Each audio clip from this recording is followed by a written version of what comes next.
Hello hi friends, मयुरीज kitchen मध्ये आज आपण पाहणार आहोत एकाच मिश्रणातून उपवासाचे दोन पदार्थ, साबुदाणा फिंगर्स आणि साबुदाणा पराठे। त्यासाठी मी 1 वाटी साबुदाणा भाजून घेतला आहे। याला जास्त लालसर करायचं नाही, फक्त त्याचं मॉइश्चर आपल्याला काढून टाकायचं आहे। साबुदाणा भाजून झाला की आपल्याला एका प्लेट मध्ये काढून त्याला पूर्ण थंड करून घ्यायचं आहे। आता इथे पाव कप शेंगदाणे चांगले खरपूस होईस्तोवर छान भाजून घ्यायचे। शेंगदाणे थंड झाले की त्याला सोलून घ्यायचे।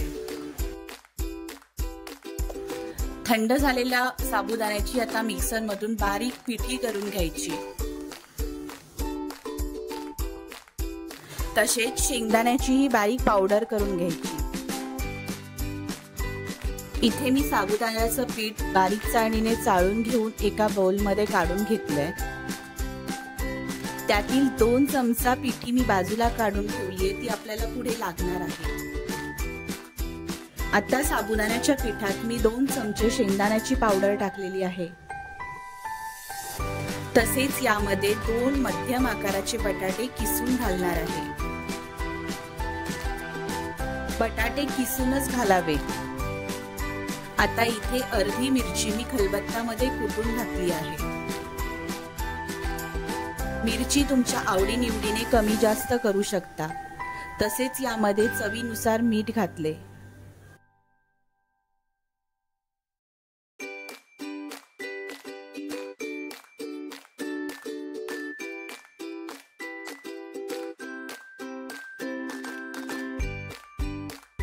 आता या मिश्रणाला एकजीव करून घ्यायचं आहे।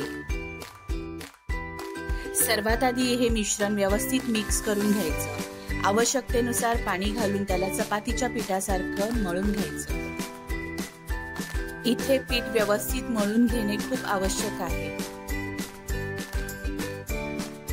आता इथे व्यवस्थित पीठ मळून झाले की आपल्याला 15 मिनिटांसाठी झाकून मुरण्यासाठी ठेवायचे आहे। 15 मिनिटांनंतर पीठ पुन्हा एकदा व्यवस्थित मळून घेऊन गोळे घेऊन त्याचे छोटे छोटे पराठे लाटून घ्यावे। मी इथे पराठे पुरीच्या आकारा एवढे करून घेतले आहेत। तुम्ही तुमच्या आवडीनुसार पराठ्याचा आकार करू शकता। तयार पराठे तव्यावर दोन्ही बाजूने खरपूस भाजून घेतले। इथे कुठेही तव्याला पराठे चिकटत नाही, अगदी हातानेही आपण ते अलटी पलटी करू शकतो। आज पिठापासून आपण अजून एक वेगळा पदार्थ बघणार आहोत। ज्यांना थोडं चटपटीत चालतं त्यांच्यासाठी हा पदार्थ आहे। इथे मी थोडा जाडा पराठा लाटून घेतला आहे आणि त्याचे रेक्टँगल मध्ये पीसेस करून घेतले आहेत। आता आपण फिंगर्स डीप फ्राय करून घेणार आहोत।